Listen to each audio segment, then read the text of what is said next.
Welcome to the Making Money Personal podcast, everyone. I'm Liz Costa here with Kevin. Hello. We're your hosts for today. So this episode is going to be a good one. We have a brand new guest who is joining us today. His name is Steve Drake, and he is the executive director of the New Hampshire Hispanic Scholarship Fund. Welcome. Thank you. Welcome. Thank you for having me. Appreciate you having me on here. Certainly, Triangle Credit Union has been a great partner for us, and really appreciate being here. Awesome. We're very happy to have you here. That's right. That's right.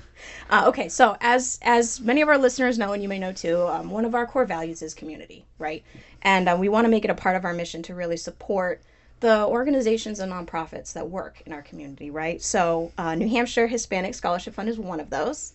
So if you want to just take a couple minutes and tell a little bit about who you are and what your role is at NHHSF. Sure. So as you mentioned, my name is Steve Drake. I'm the co-founder and executive director for the New Hampshire Hispanic Scholarship Fund. I am from Nashua originally, was born here and went to school here. I currently live in Massachusetts, but I've been engaged in working with and starting up charities for probably 30 years, both in Nashua, in New Hampshire, and generally, as well as Massachusetts, as well as in Latin America, too. Wow. That's crazy. Oh, cool. So you have a lot of experience in this field. I'm old, that's how I guess. No! Okay, cool. So let's talk a little bit about your journey to running the organization you're running now. So how was New Hampshire Hispanic Scholarship Fund initially started? Okay, so to kind of cut back, there's two other organizations that I have been engaged with that kind of were some of the the foundation for how we got here today. So the first is my wife first from Peru, and back in the late 90s we had started an organization called Project Peru, and that was focused on working with children in Peru, their families, their communities, and we had really focused in on educational and healthcare oriented projects. So we had built a park and soccer field. We had done rebuilds of clinics and schools. We had also done a lot of donations of medical supplies and educational supplies. But one of the last things we did, one of our last big projects, was bringing a student from Peru to Massachusetts, actually, to go to school, to go to college. And so we were able to fund her 2-year associate degree. She ended up taking that, going 4 years. She ended up working at the school to fund it. She graduated, got a job, got married, had a kid, got a house, kind of the the American dream. And what I think we really learned about that is we didn't do all of that, but we gave her an opportunity, right? We were able to kind of put the pieces in place for her to get there. And so we learned a lot about that and the impact of education and so forth with that Hispanic community. So that's kind of on the Hispanic side. And then back in 2000, I was involved in starting a charitable organization here in Nashua. My father had passed away in 2000, and he had been quite engaged in the city, various different areas. He worked for the zoning board and a number of different things. And we were focused on working with the Nashua Children's Home, which you may be familiar with. It's about 120 plus year place that really helps children. I think it started as an orphanage, but it's really about bringing in kids that are in difficult situations. So back in the day, that school, that organization had issues around funding. So what happens is once you're 18, the state no longer funds those students and those children. And so they were thinking about putting in a transitional living house. And so my dad, being a bit of an advocate for that, being on the zoning board, was kind of a calming presence there to kind of get that going and starting that. So a lot of the donations we built out, and we fundraised for about 6 or 7 years, lots of events with family and friends. And then the markets were good that year those years to kind of grow that out. So we started donating there, and we donated hundreds of thousands of dollars to not only the National Children's Home, but also giving scholarships to both high schools in Nashua. So $5,000 scholarships at both Nashua North and Nashua South. And so that kind of ran on up until, a few years ago. And we just sort of, that sort of kind of wound down and came to an end. So I had been involved in both of those charities and started looking at, ways we can do it. So I started right around COVID. the sister organization of this one we're talking about today, the Massachusetts Hispanic Scholarship Fund. And our focus is on working with the largest Hispanic population with the greatest need, and focus with students. So today in Massachusetts, we work in 2 schools. Lawrence High School, which has 95% Hispanic population of students. It's the largest in the Commonwealth of Massachusetts, as well as Chelsea High School, which is probably the second largest. About 91% of the population is Hispanic students. So, so when we started thinking about, how can we maybe expand this, and we've been there in Lawrence for about now our 5th year coming on, and Chelsea 4 years. So we thought about, can we do this in New Hampshire, right? I still wanted to have a tie to Nashua, actually, from here, did a lot here, and how can we continue to do that? And started looking at the demographics, which have changed tremendously since I was here 40 years ago. And we started to look at, so Nashua North, for example, has more than 30% of the student population is Hispanic. It's the largest in the state. Nashua South is right behind it. And then Manchester as well has a number of schools. So it's kind of that Nashua-Manchester corridor that had a lot of immigration coming in, and children were a big part of that. So we thought, hey, this is a good time to think about doing that. And really, we do 2 things here. And the idea for both charities, they're identical, but the idea is that the demographics have changed enough so that this was an opportune time to come in, and we think we're pretty unique in doing this because there's not a lot of this happening in the state. So real quickly, we do 2 things. We provide an education outreach program. So that's really about educating these students and their families about scholarships that are targeted towards Hispanic students. So anyone who has a child or has been to college themselves realize that scholarships are kind of crazy. There's tens of thousands of scholarships that are out there, a dizzying array of scholarships, and you can spend a lot of cycles doing them. I point to the Coca-Cola scholarship as one great scholarship, but they had 107,000 applications last year and had 105 winners. So very unlikely that you're going to win. In fact, and it's several phases to get to the final, and even getting past the first phase is an accomplishment.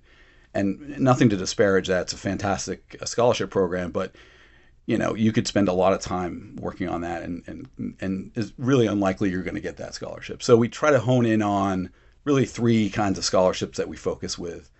Scholarships that, number one, are obviously focused on Hispanic students. So there's lots of those.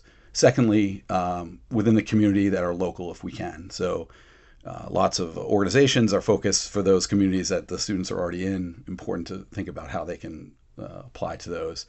And then lastly, we look at a number of scholarships that once you apply, there's a good chance that you'll be able to get this scholarship, throughout your college career. So if you get it, then you win, and then you'll likely get it, throughout the 3 or 4 years you're in school after that. So those are kind of the criteria on the outreach and education program. And then the other side of what we do is we provide our own scholarship. So we have a $4,000 scholarship for a 4-year student and a $2,000 scholarship for a 2-year student. In Massachusetts, community college is actually free. So, but there are a number of 2-year schools and trade schools we also can apply to, or sometimes it's that number 2, applicant for the 4-year school. And in New Hampshire, it is we just did our first one this year. And again, thanks to Triangle Credit Union, quite frankly, we wouldn't have started without them. They were a big funder for us and the way for us to kind of get going. So it's been fantastic. And we just awarded our first awards in New Hampshire this year, just last month, $4,000 scholarship and a $2,000 scholarship. Nice. Very good.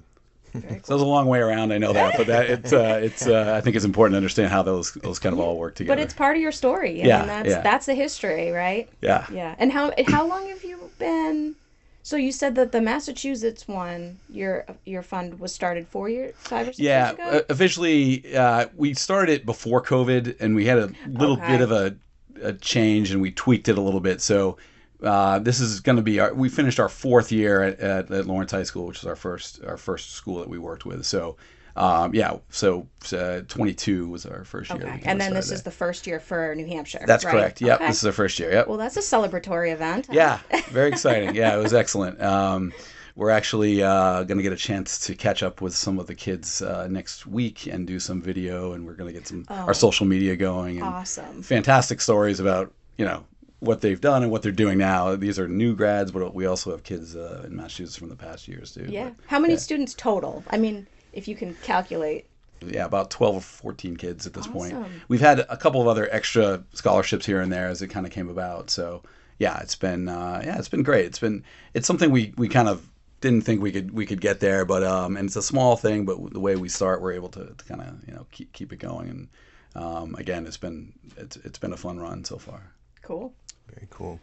So you mentioned, did your experience in Peru, it sounded like that supported your decision to go in this direction? And do you find that, because you had mentioned the greatest need, yeah, those two factors sound like they were important for what led you to jumping into New Hampshire to do this identical scholarship fund? Yeah, it's a great question. I think one of the things we noticed was that the timing really came together where if you look at the statistics of what's going on, obviously, two things that really happened is that, and I think everyone knows this stat, is that, college is expensive, right? And it continues to grow up. I mean, it's something like over the last 20 years, it's increased every year by 120% over the last 20 years. And even like room and board is even higher.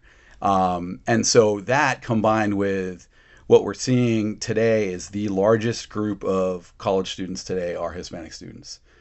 They're also, of course, the largest minority, but the number is something like 19% across the country of the population in colleges are Hispanic students. So you have a huge population of largely first gen. I can talk a little bit about what our typical kind of student or scholar looks like, and I think that's pretty telling. But just that combination of school's expensive, lots of kids, and new groups of students are going. We realize that, being part of the Hispanic community, this is a growth area in our region. And like I said, especially in New Hampshire, when we started looking at this, and if people out there know, let me know. We're happy to work with you. But we haven't seen really any organizations in New Hampshire that are focused on Hispanic students. I mean, there probably are, but we feel like we're kind of a unique program here that we're able to do that. But yeah, certainly the learnings from what we've seen from in Latin America, and just understanding the Hispanic community through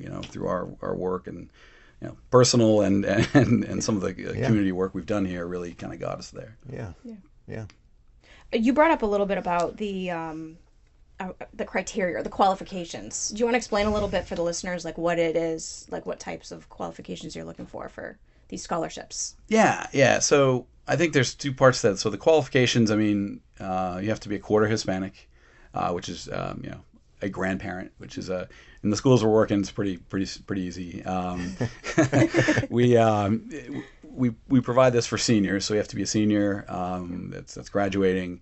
You have to go to an accredited 2-year or 4-year school. Trade schools also included.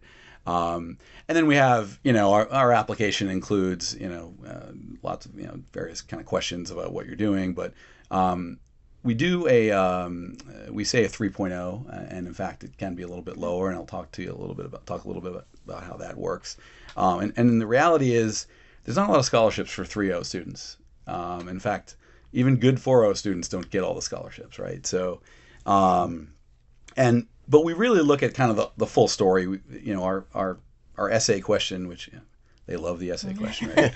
But they typically can leverage what they're already using for college. But it's really about, can they let us know about a challenge that they're working through and what got them here? Because our typical profile of these students are almost all our first gen students.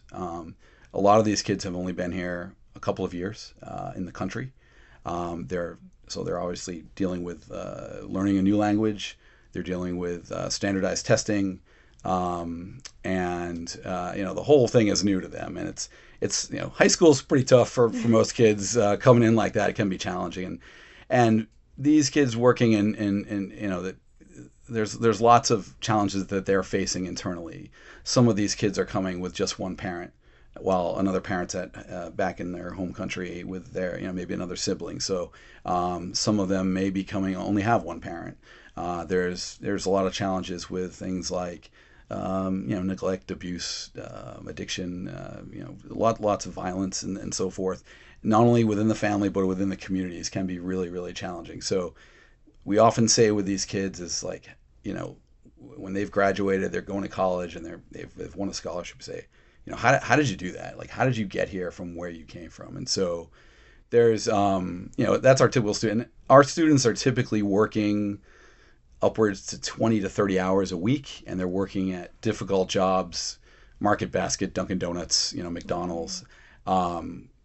While being students. Oh yeah, we have our last one of our winners in Lawrence was an assistant manager at Market Basket. We had to work around her schedule just to talk to her. Wow. We had talked to one in Chelsea who she worked full time at the airport. So she finished at school and worked 4 to midnight, 5 days a week for 40 hours. And I said, "How'd you do school?" Well, she's like, I did it on breaks, I did it on the weekends, I did it during school. So this is a high school student. These are high school kids, Wow. and these kids are typically working.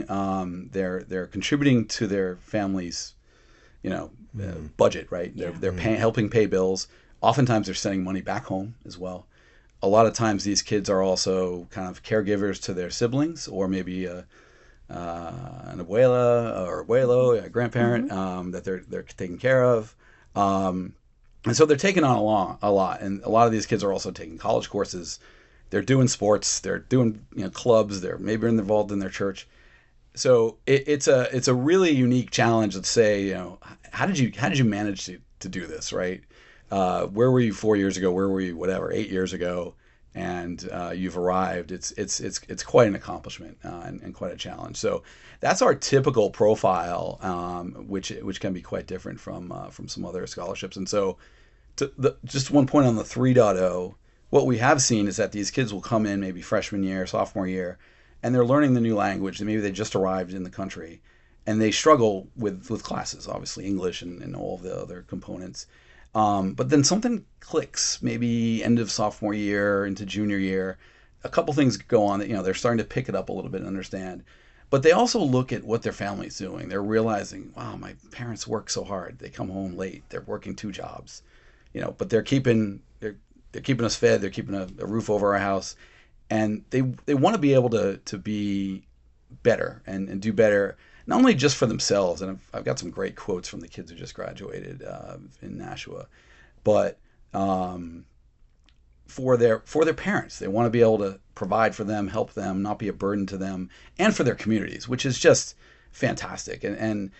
But it also just clicks in terms of like the grades get better and they get serious about it, and they see on the horizon that, hey, maybe I could go to college. And it's really it's really something where junior year and senior year they might be 4.0 students, but they could have been 2.0, sub 2.0 in the first couple of years. And colleges look at that and also see that as a real positive as well. But certainly that's why we often see these are 3.0 kids, but the last 2 years they've been really doing well. So that's something we want to try to be able to boost up and give these kids a chance to kind of move forward. Yeah, and you don't want kids who might be in that 3.0 range, discounting themselves and not thinking it's possible for them. You know, so it's like you can empower them to keep trying, excel, and you can be there. Don't give up on that, right? Yeah, absolutely. We have kids that are going to. It's not just, hey, they're we have great private schools they're going to, but they're also going to public schools. And, shout out to UNH, my Wildcats. I went to UNH, yeah. But they are also one of the most expensive state schools in the country. They get the least amount of dollars in the country from the state. They get almost no dollars from the state because they're rated last there. Second to them is UVM, so I'm not.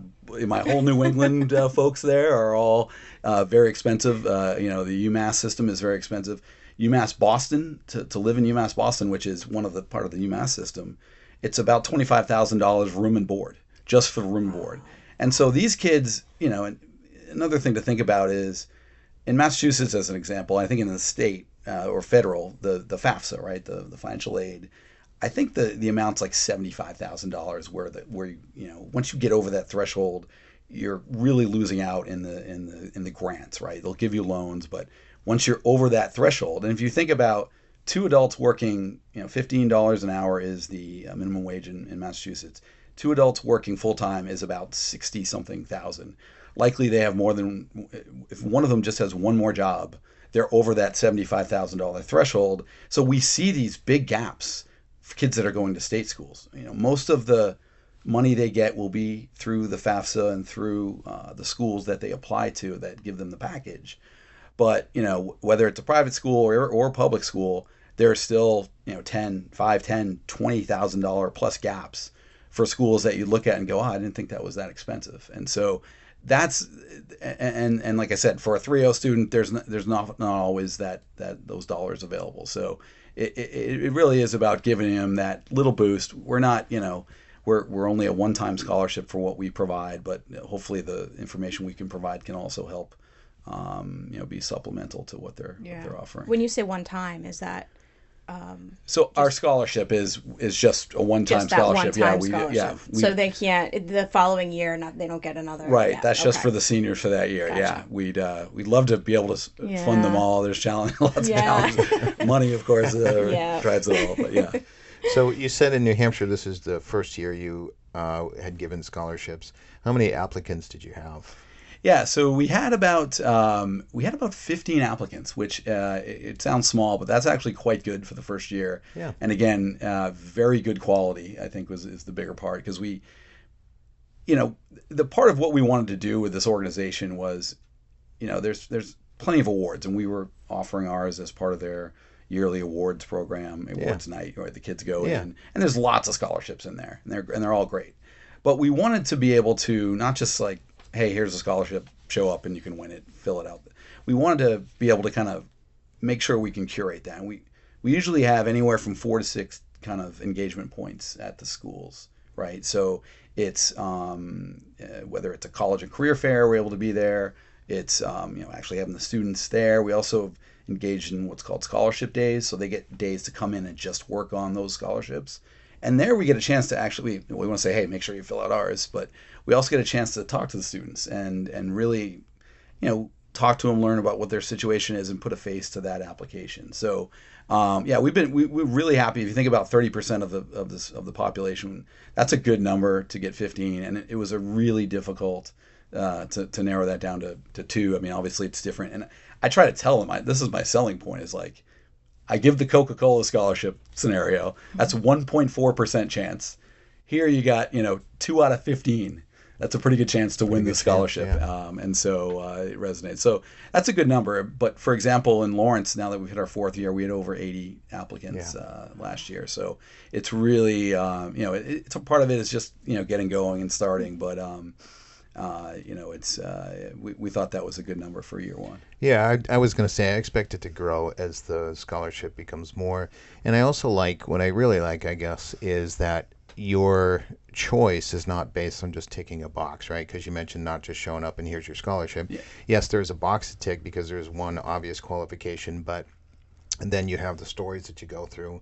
And I can imagine, I can't imagine how difficult it would be, even out of 15 applicants, to read some of their stories and only be able to choose 2 of them. So it's probably the hardest thing we have to do with all the work we do to get there. It's like, wow, these are all so good, and we wish we could fund them all. Right.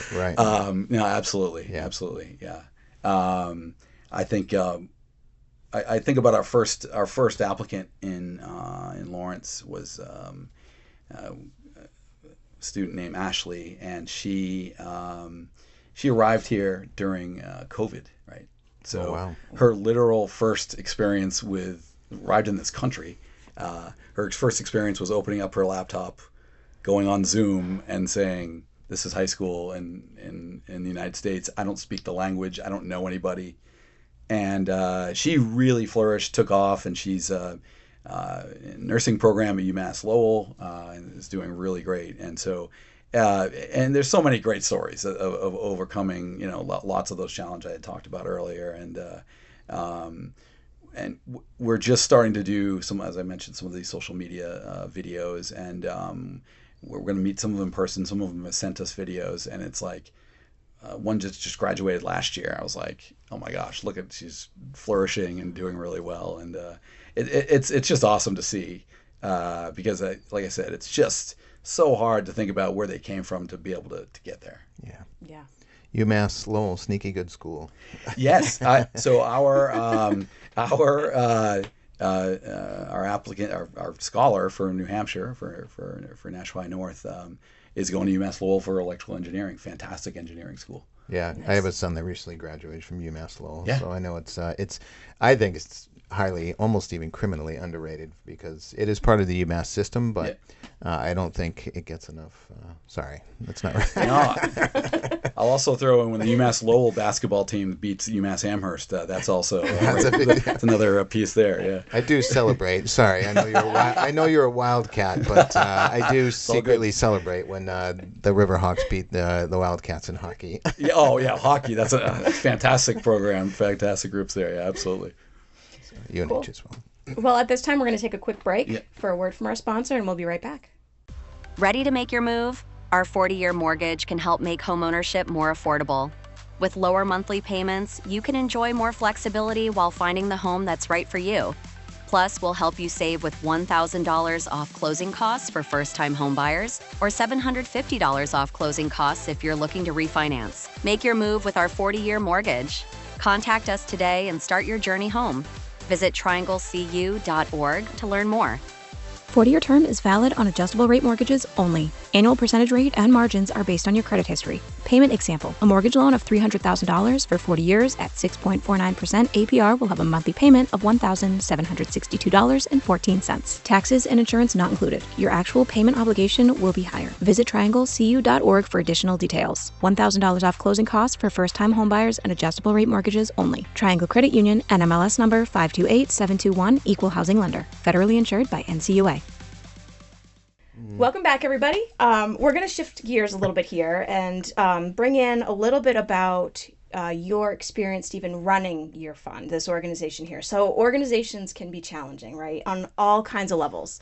So what are some of the biggest challenges that you face running the organization? And then are there any specific ways that the community can help out or get involved? Yeah, thank you. That's great. So yeah, there's probably three, kind of major challenges and things we're always looking to do and work with.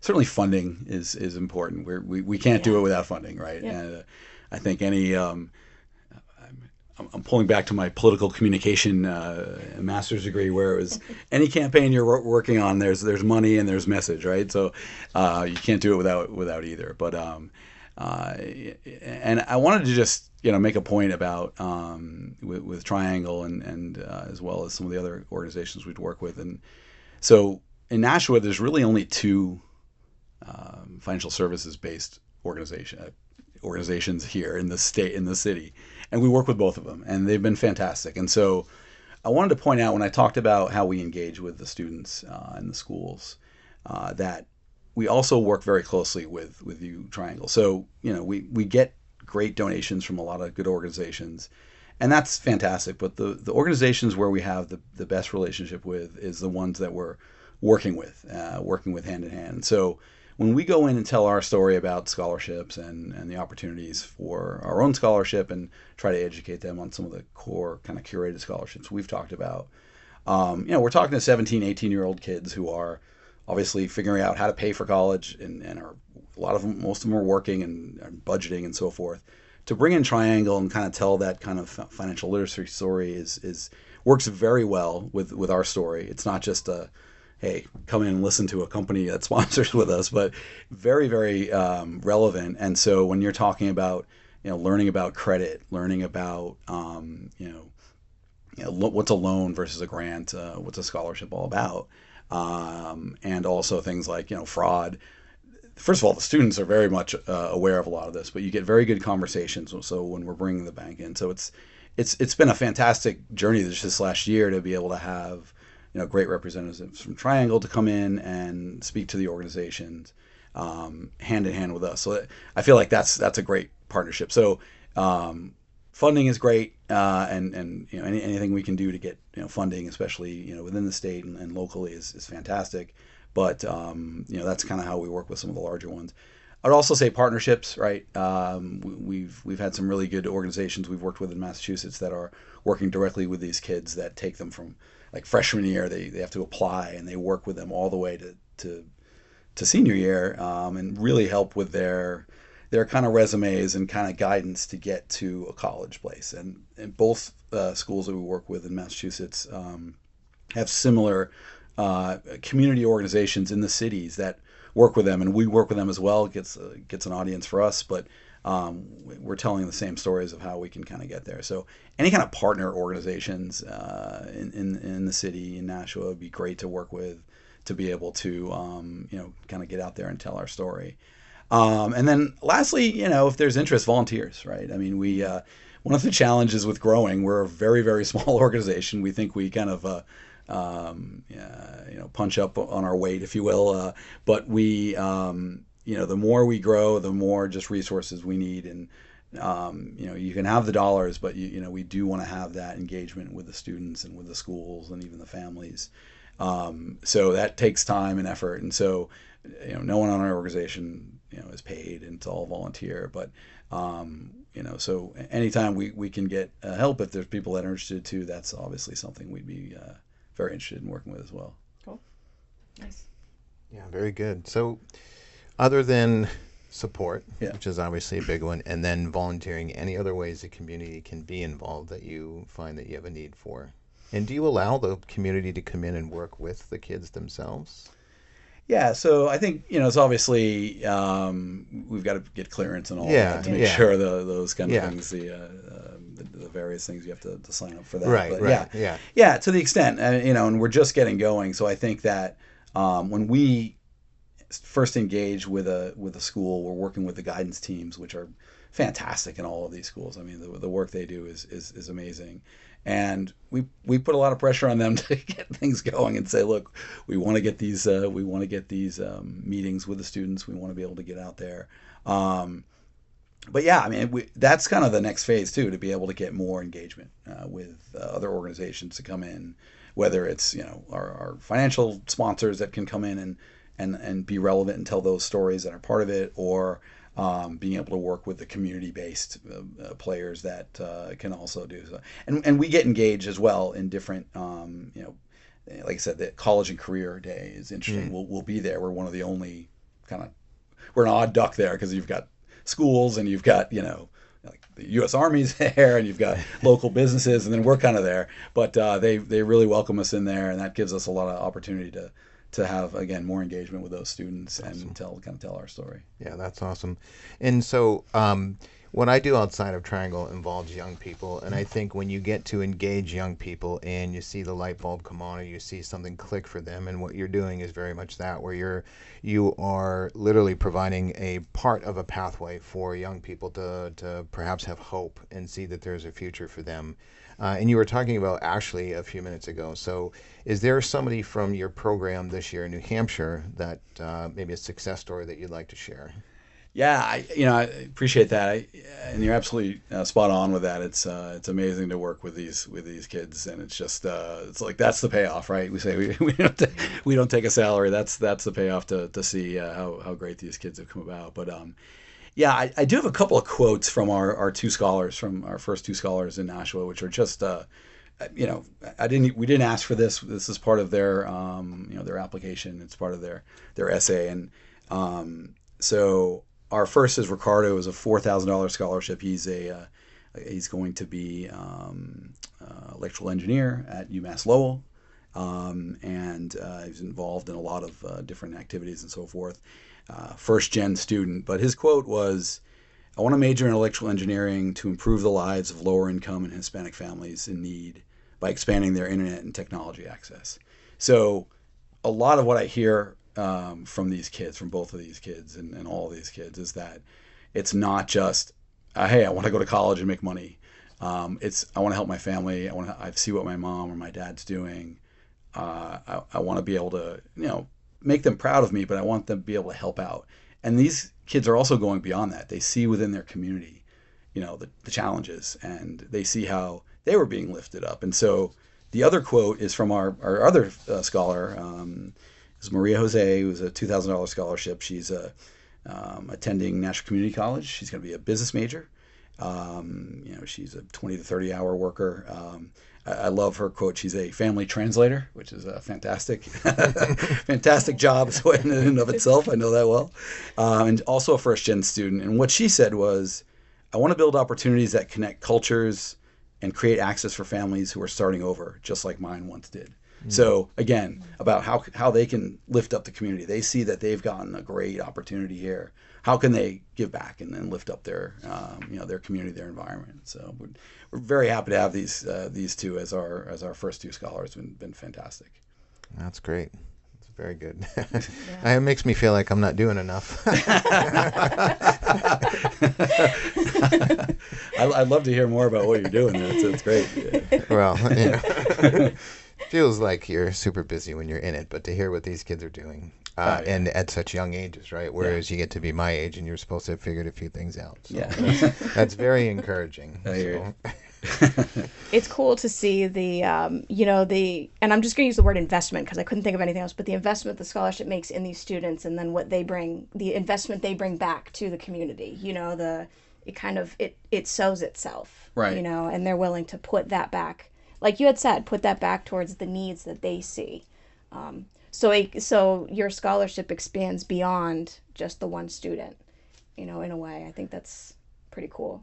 Yeah, and I think again, we could have just, hey, here's a donation, and there's so many of those, and those are great. I'm not disparaging any of those organizations, but we wanted to be able to really be able to get access to the students and understand their stories, get engaged with that. I keep using engagement, but the idea of there's going to be impact for them beyond what they're doing today, and we're seeing it. We're a very small part of that, right? Maybe we gave them a little just boost to kind of get there, whatever. But when we start doing these interviews with the kids 2-3 years into college and seeing how, wow, this is way different from where you were, and how they're thinking about it in much bigger ways of not just, hey, and I think that's one of the things of the American dream, right? You do better than your parents, right? Regardless if you're Hispanic or whatever. But they're taking it, I think, a step further to say, how can I give back? Maybe that, as an older gentleman, the generation thing where they're thinking about beyond just what's in their own world, but how they can affect the rest of their environment and the rest of their community. Yeah, definitely. So to what extent do you follow up with them? Like, do they reach back out to you in a few years, or do you have, like, what kind of relationship is there? Yeah. So, one of the things we try to keep up to the extent we tell them, hey, don't be strangers. We want to talk to you. And this actually this week I think we're going to be interviewing about 5 different students across both New Hampshire and Massachusetts, doing videos. We actually have an intern this summer, which is fantastic. She's social media oriented, so our social media is pretty pathetic right now, but we're working on that. You're building it. Yeah, it's a little sad when you're talking to 17, 18-year-olds and hey, here's our website. They're like, all right, what's your Instagram? Well, I don't want to give you my Instagram because it's empty, but no, we're really building up the content there and again, engagement with the community and so forth. But this is one of the things that's been great. We reached out to a lot of them. We've had the majority of the ones we've that have been our scholars have gotten back to us. They're very much enthused about it. One of them couldn't make the time that we were doing this, and she did a video of herself, and it was awesome. And it's just great to see that growth. So we do want to kind of keep up with them and continue to tell that story, see that growth from, hey, we remember when you were graduating, and now look at you now. So we try to keep up with that. It's and what's funny is, when they're high schoolers, they don't get back to you very much, but now they're in college, they're much more mature. They're like, hey, they're responding. I'm like, wow, they're responding. They get it. So it's kind of cool. It's important to them at this point now. Yeah. They get it. Yeah. They get it. Actually, it's a great perspective, right? They look back and even like, 2 years in, 1 year in college, they're like, oh yeah, I remember all that. And that was a certain time in my life. And you can see the growth, right? Yes. And that's really amazing. Yes. Yeah. We're getting low on time, but I was just thinking it must bring you so much satisfaction to see this, like. Yeah, it does. And like, I'm just thinking, like, every day you must be smiling to know. I would think. I mean, maybe that's an overstatement, but. Well, it's like a lot of things you do, So there's a lot of dirty work and a lot of work you've done, and then course, right. you get that kind of. It's really the final thing to be able to, see them win the award, see them really get successful. I mean, to be honest with you, I was just watching the video from the student that graduated last year in Chelsea that she sent for us, and I was like, all right, we picked a good one. We did it. We got it right. It's like I said, there's so many good candidates that who probably wouldn't go wrong. But seeing things like that absolutely are the fruits of the labor, if you will, to get there. And there's a lot of drudging on Tuesday afternoons to go to an event and go do that. But absolutely worth it, and what we're here to do to kind of make sure we can give these kids a chance. Yeah. Yeah, and Steve, I think engagement is the right word because, and I use it as often as you feel, because I think it's the right word because when you think about why you're doing this, right? Again, it isn't. You could easily have just created this scholarship fund to make yourselves feel better, like, hey, we're doing something, and just giving out the money. But for you and your team, it is the engagement with the students, because it's the students and their stories that matter to you more than just giving money away. Yeah, absolutely. And it's funny because when we're there a number of times throughout the school year, and they're like, oh yeah, I remember that guy. I remember you guys. Yeah. That's kind of cool. But yeah, I think that's what we wanted to make it happen. I mean, and even when we talk about expansion, we can have more funding, but and we can say, well, all right, we'll do one at Nash West South, but we'll just do a scholarship, and we've talked about that, and I feel like that's fine. That's really good, and it's going to help someone, but the way we've done it with that level of kind of that personal touch and being able to be active with the students and the community and the school, as well as our partners and our sponsors, it just I think it all kind of comes together really well to make it much more fulfilling and like I said, getting to that point of being able to offer that and seeing it through, I think is the big part. Seeing where it started and see how they get there is really great satisfaction, no doubt. Yeah, because I think young people, they do understand the value of relationship, and you're creating touch points with them that are helping them on their journey. Now, whether they, mention you when they graduate, you know what I mean? It's different, but at the same point, I have a feeling that you're making impressions that are lasting for some of these, because when you're taking kids at the particular points that they are, especially where they're first gen and, family translator, and they're needing that support and that help, I think you're adding to that. You're perhaps one of other, but the touch points you're creating. So yeah, I think we're a piece of that puzzle. It's the parent or the parents, maybe the aunt and uncles, the grandparents, the guidance counselor, the friends, and a lot of these kids are involved in their community organizations, whether it's a church or the city itself. We're a piece of that puzzle, maybe, right? Yep. But I've got a video we're going to meet with one next week, and when we announced her name, her mother was like so loud and clapping. I'm gonna show her the video. How's your mom? Your biggest cheerleader, So a lot of those great moments. But I think we're we're a part of that. And we're happy to be a part of that. Yeah. Awesome. Well, we're pretty much out of time. So really quick before we wrap up, how can people get in touch with you or your team to learn more, get involved, spread the word? Yeah, absolutely. Yeah. Thank you. Yeah. So our website is NHHSF.org. So New Hampshire Hispanic Scholarship Fund. You can just search that as well. Our Instagram is NH.HSF. Massachusetts, it's the same, MAHSF.org, MA.HSF for Instagram. You can reach me at sdrake at NHHSF.org. You can go to our Contact Us page. Lots of information on the organization, on our scholars on there. There's a donate button if you so wish. We donate securely through Stripe, and we also checks, all of that, whatever makes sense. Or just reach out to us. Reach out to us through email as a contact form. Happy to get engaged, whether it's a partner, sponsor, volunteer interests. Just want to say hello. Just want to find out more information. We're happy to help. Great. Well, thank you so much. You're doing great work, Steve. Thank you very much. Really appreciate it. Thank you for joining. Very good. Thanks. Well, that wraps up this episode. If you liked it, subscribe and follow us on social media. Thank you to all our subscribers. Thank you to our main sponsor, Triangle Credit Union. Yay. And thanks again for tuning in. And we hope you'll catch us next time on the Making Money Personal podcast. Bye.